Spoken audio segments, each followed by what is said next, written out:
गातुं यज्ञाय गातुं यज्ञपतये दैवी स्वस्तिरस्तु नः स्वस्तिर्मानुषेभ्यः ऊर्ध्वं जिगातु भेषजं सन्नो अस्तु द्विपदे सं चतुष्पदे ॐ शान्ति शान्ति शान्तिः ॐ स्वशीर्षा पुरुषः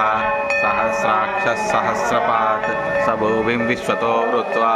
अत्यतिष्ठद्दशाङ्गुलं पुरुष एवेदगुं सर्वं यद्भूतं यच्च भव्यं भूतामृतत्वस्येषानः यदन्नेनातिरोहति एतावानस्य महिमा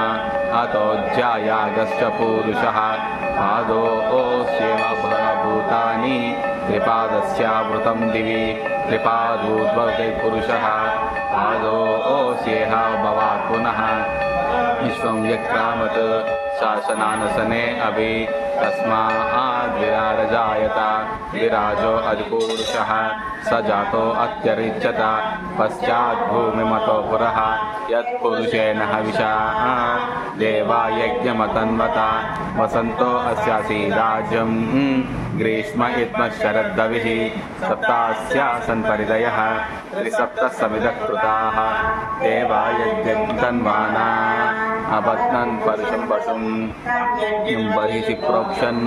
पुरुषं जातमग्रतः तेन देवा अयजन्ता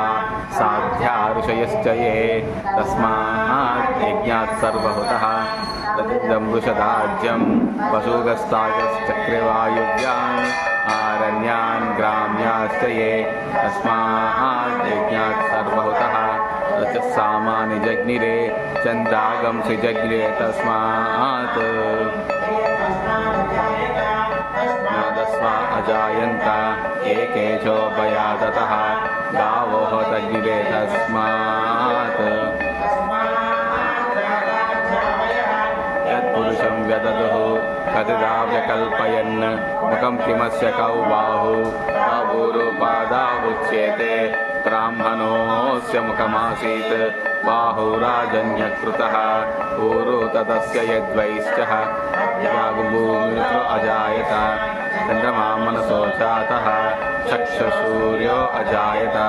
मुखादिन्द्रश्चाग्निश्च प्राणाद्वायुरजायत